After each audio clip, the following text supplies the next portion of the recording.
মুহূর্তে চোখ রাখবো যে ব্রেকিং নিউজের দিকে। সুপ্রিম কোর্টে ধাক্কা সন্দীপ ঘোষের। সন্দীপের আবেদনে সাড়া দিল না সুপ্রিম কোর্ট। সন্দীপের বিরুদ্ধে সিবিআই তদন্তের নির্দেশ দেয় হাইকোর্ট। আমরা কথা বলবো আমাদের সিনিয়র এডিটর ময়ূক রঞ্জন ঘোষের সঙ্গে। ময়ূক, সুপ্রিম কোর্টে ধাক্কা সন্দীপ ঘোষের, বিস্তারিত জানবো তোমার থেকে। Fair and bright night and day cream ত্বক থাকবে ব্রাইট সারাদিন, পলিউশন ফ্রি, ঠিক যেন রাতের ফোঁটা সাদা ফুল। সারাদিন হ্যাপি ব্রাইট স্কিন। দেখো, সন্দীপ ঘোষ একটি স্পেশাল লিভ পিটিশন দায়ের করেছিলেন সুপ্রিম কোর্টে, এবং সুপ্রিম কোর্টে যে স্পেশাল লিভ পিটিশন দায়ের করেছিলেন সেখানে নির্দিষ্টভাবে সন্দীপ ঘোষ চেয়েছিলেন তার বিরুদ্ধে সিবিআই এবং ইডি যে মামলাগুলো তদন্ত করছে সেগুলো যেন না করা হয়। সন্দীপ ঘোষ যেন রিলিফ পান, রক্ষা কবচ পান, এবং তার পাশাপাশি এই ধরনের যে দুর্নীতির মামলা সেই মামলাগুলো যেন তার বিরুদ্ধে না চলে। সন্দীপ ঘোষের হয়ে যিনি আইনজীবী দাঁড়িয়েছিলেন তিনি নির্দিষ্টভাবে, মীনাক্ষী অরোরা সিনিয়র অ্যাডভোকেট, তিনি নির্দিষ্টভাবে বলেছিলেন যে এই ফিনান্সিয়াল ইরেগুলারিটিস যেগুলো আছে তার সঙ্গে রেপ ইনসিডেন্টকে কানেক্ট করার চেষ্টা হচ্ছে, যেটা অত্যন্ত অনাচার। ঠিক সেই জায়গা থেকে দাঁড়িয়ে বিচারক কখন কিভাবে সিবিআই বা ইডির মতন এজেন্সি ইনভেস্টিগেট করবে সেটা তো কোর্ট বলে দিতে পারে না। We don't have that limit. আমরা ক্লিন চিট দিতে পারি না। একটা হাইকোর্ট মনিটর যে মামলা শুরু হয়েছিল সেই মামলা চলছে, এবং তার পাশাপাশি এর আগেও যে পেটিশন সেই পেটিশন ডিসমিস হয়েছে। সুতরাং এই মুহূর্তে এই স্টেজে দাঁড়িয়ে কোনো লোকাল থাকার জায়গায় সন্দীপ ঘোষ বা সন্দীপ ঘোষের আইনজীবীরা তারা নেই। সুতরাং তার যে মামলাটি, অর্থাৎ সন্দীপ ঘোষের যে মামলা সন্দীপ ঘোষ দায়ের করেছিল সেই মামলা ডিসমিস হলো, অর্থাৎ খারিজ করে দিল সুপ্রিম কোর্ট। শীর্ষ আদালতেও সন্দীপ ঘোষ বিরাট ধাক্কা খেলেন, কারণ সন্দীপ ঘোষের এই আবেদন খারিজ হয়ে যাওয়ার মানে হলো সিবিআই এবং ইডি কোনো ভয়, কোনো ধরনের কোনো সুপ্রিম কোর্টের অর্ডারের জন্য অপেক্ষা না করে এবার আদা জল খেয়ে নামবে সিবিআই এবং ED. Sandip Ghosh, north Bengal lobby, Sandip ঘোষের যে হেলথ র্যাকেট আছে, হেলথ সিন্ডিকেট আছে, এই সমস্ত কিছু আসলে কি অভয়াকে মৃত্যুর মুখোমুখি ফেলে দিয়েছে কিনা, আসলে কি অভয়া এই যে এই গোটা যে ধামাচাপা দেওয়ার চেষ্টা, এইটা এই বিশাল কোটি কোটি টাকার যে হেলথ সিন্ডিকেট, সেই হেলথ সিন্ডিকেটকে আড়াল করবার জন্য কিনা, হেলথ সিন্ডিকেটের কোনো খবর অভয়া জেনে গেছিল কিনা, এই সমস্ত কিছু কোথায় এবার সময় এসেছে। একদিকে ইডি, একদিকে সিবিআই, দুপক্ষই এবার আদা জল খেয়ে নামবে। সন্দীপ ঘোষ তার মাথার উপরে কে আছে, সন্দীপ ঘোষের মাথার উপরে কে আছে, তারও মাথার উপরে কে আছে, স্বাস্থ্যমন্ত্রী, স্বাস্থ্য মন্ত্রক এর সাথে কিভাবে যুক্ত আছে, এই সমস্ত কিছু কিন্তু এবার আদা জল খেয়ে নামা হবে। একেবারে ওপর অব্দি, পিরামিডের ওপর অব্দি হয়তো পৌঁছে যেতে পারে ইডি এবং সিবিআই। অর্থাৎ শিক্ষার পরে বা স্বাস্থ্য দপ্তরে পাকাপাকি ভাবে ইডি এবং সিবিআই নিজেদের তদন্ত এবং তদন্তের খাতা খুলল। বিরাট সমস্যা হতে চলেছে এই সমস্ত মানুষের জন্য যারা স্বাস্থ্য সিন্ডিকেট এবং স্বাস্থ্য মাফিয়া রাজের সঙ্গে যুক্ত। সন্দীপ ঘোষের কোনো ধরনের কোনো রিলিফ, কোনো রক্ষা কবচ সুপ্রিম কোর্ট এই মুহূর্তে দিল না। অর্থাৎ ময়ূক, তার মানে আরো চাপে সন্দীপ ঘোষ। একদমই একে সন্দীপ ঘোষ গ্রেপ্তার হয়ে বসে রয়েছেন। সন্দীপ ঘোষের সঙ্গে তার টিম যে সাগরেদ, সেই সাগরেদরা গ্রেপ্তার হয়ে বসে রয়েছে। সন্দীপ ঘোষের ডান হাত আফসার খান, সেই আফসার খানকে কে রেকমেন্ড করেছিল সেই বিষয়েও কিন্তু এই মুহূর্তে সিবিআই এবং ইডি তারা খোঁজ খবর নিতে শুরু করছেন। রাজনৈতিক নেতার হাত রয়েছে কিনা এটাও তারা খোঁজ খবর নিচ্ছেন, এবং তার পাশাপাশি অত্যন্ত বড় যে গুরুত্বপূর্ণ অংশটি, অর্থাৎ অনেকে বলছেন যে এটা তো দুর্নীতি, এটা তো অর্থনৈতিক দুর্নীতির মামলায় সন্দীপ ঘোষ গ্রেপ্তার হয়েছেন।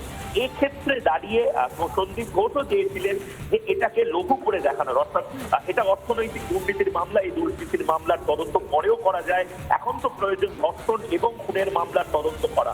এক্ষেত্রে দাঁড়িয়ে ব্যর্থহীন ভাষায় এর আগেও যেটা বলা হয়েছে, এখনো সেটাই বলা হয়েছে। সূত্র মোতাবেক আমরা ইডি সিবিআই থেকে যা জানতে পারছি, সন্দীপ ঘোষের এই মামলাটি কোনোভাবে। আইনজীবী তরুণজ্যোতি তিওয়ারি আমাদের সঙ্গে রয়েছেন, তোমার কি প্রশ্ন তার কাছে? তরুণজ্যোতি, একেবারে সর্বপ্রথম আমার মনে আছে রিপাবলিক বাংলা থেকে আফসার আলী আমাদের অনুষ্ঠান থেকে বেরোনোর পরেই আমরা দেখেছিলাম যে তিনি টালা থানায় পৌঁছে যান, তুমিও সেখানে উপস্থিত ছিলে, এবং সেটাই শুরু। টালা থানায় তোমরা অভিযোগ দায়ের করো, তারপর কলকাতা হাইকোর্টে যাওয়া হয়, এবং তারপর আজ সন্দীপ ঘোষ যে সুপ্রিম কোর্টে গেল, ধাক্কা পেল, ডিসমিস হলো, এরপরে কি? সুপ্রিম কোর্টে এখন গেছিল আজকে আফসার আলী যেমন সন্দীপ ঘোষও গিয়েছিল, আমাদেরও লয়ারও ছিল। সেটা আজকে প্রথমেই যেটা মীনাক্ষী অরোরা যেটা প্লি করার চেষ্টা করেন যে এর সাথে ফিনান্সিয়াল স্ক্যামের সাথে আর্জিকর ইনসিডেন্টে কোনো যোগাযোগ নেই। চিফ জাস্টিস ক্ল্যারিফাই করে দেয় প্রবাবলি বোথ আর ইন্টারলিঙ্কড। সেকেন্ড, এটাও বলে দেয় দ্য অ্যাকিউজডের কোনো রাইট নেই টু চুজ ইনভেস্টিগেটিং এজেন্সি। সুতরাং সুপ্রিম কোর্ট ম্যাটারটা ইন্টারভেন করেনি। আমি প্রথম দিন থেকে বলে এসেছি এই মামলাটা শুধু খুন এবং ধর্ষণের মামলা নয়, এর পিছনে জড়িয়ে আছে বড় একটা অর্থনৈতিক চক্রান্ত, এবং সেটাকে খুব লাইট করে খুব ক্যাজুয়ালি প্লেস করার চেষ্টা হয়েছে সুপ্রিম কোর্টে। সুপ্রিম কোর্ট পুরো বিষয়টা বুঝেছেন, শুনেছেন, দেখেছেন, দেখার পর সন্দীপ ঘোষের মামলাটাকে ডিসমিস করেছে। এবং প্রত্যেকটা অবজারভেশন যদি দেখা হয় সুপ্রিম কোর্টের, হ্যালো, হ্যাঁ, প্রত্যেকটা অবজারভেশন যদি দেখা হয়, খুব কম সময় হিয়ারিং হয়েছিল, কিন্তু প্রত্যেকটা অবজারভেশন খুব ইম্পর্টেন্ট। কোর্ট পরিষ্কার বলেছে যে এটার সাথে ওটাকে আলাদা করে দেখা সম্ভব না। সন্দীপ ঘোষের আইনজীবীকে বলেছে ইউ হ্যাভ নো রাইট। তাকে তার রোলটাও মনে করিয়েছে। তিনি আক্তার আলী সম্পর্কে অনেক কথা বলতে চাইছেন আক্তার আলীও নাকি অনেক দুর্নীতি করেছেন। কোর্ট এটাও বলেছে যদি আক্তার আলী কিছু করে থাকে তার ব্যবস্থা হবে, তার মানে এটাই নয় তোমাকে ছাড় দেওয়া হবে। অর্থাৎ এখন আসলে শুরু হচ্ছে এই গোটা তদন্ত, সেই তদন্তের একেবারে প্রথম ধাপ সম্ভবত এটা। অনেক ধন্যবাদ তরুণজ্যোতি তিওয়ারি আমাদের সঙ্গে ছিলেন। এবং এই মুহূর্তে সন্দীপ ঘোষকে কোনো রক্ষা কবচ নয়, নির্দিষ্টভাবে চিফ জাস্টিসের বেঞ্চ তারা বলে দিয়েছে যে এটা এরকম ভাবে আলাদা করার কোনো প্রশ্নই ওঠে না, কারণ অর্থনৈতিক দুর্নীতি এবং খুন এবং ধর্ষণের যে ঘটনা, এই দুটো অঙ্গাঙ্গিক ভাবে যে যুক্ত নয়, এটা এই মুহূর্তে কে সিদ্ধান্ত নিয়ে ফেলছে। সুতরাং সেক্ষেত্রে দাঁড়িয়ে এই মুহূর্তে কোনো ধরনের কোনো রক্ষা কবচ, কোনো নিষ্কৃতি, কোনো ধরনের কোনো রিলিফ সন্দীপ ঘোষ পাচ্ছে না। আরো বড় ধাক্কা সন্দীপ ঘোষের জন্য এই মুহূর্তে, মাথায় বাস ভেঙে পড়া যারা হেলথ মাফিয়ারা রয়েছে তাদের জন্য। ধন্যবাদ। আমরা কথা বলছিলাম সিনিয়র এডিটর ময়ূক রঞ্জন ঘোষের সঙ্গে। সুপ্রিম কোর্টে ধাক্কা সন্দীপ ঘোষের।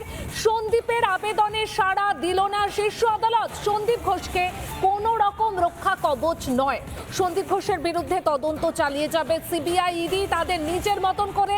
সন্দীপের বিরুদ্ধে সিবিআই তদন্তের নির্দেশ দেয় হাইকোর্ট, আর হাইকোর্টের এই নির্দেশকে চ্যালেঞ্জ করেই শীর্ষ আদালতে যায় সন্দীপ। তবে শীর্ষ আদালত কোনোভাবেই সন্দীপের আবেদনে সাড়া দিল না। সুপ্রিম কোর্টে বড় রকমের ধাক্কা সন্দীপ ঘোষের, অর্থাৎ বলা যেতে পারে যে আরো চাপে এই মুহূর্তে সন্দীপ ঘোষ, কারণ সুপ্রিম কোর্ট কোনোভাবেই আবেদনের সাড়া দিল না। সন্দীপ ঘোষকে কোনো রকম রক্ষা কবচও নয়। সন্দীপ ঘোষের বিরুদ্ধে তদন্ত চালিয়ে যাবে সিবিআই, ইডি নিজের মতন করে।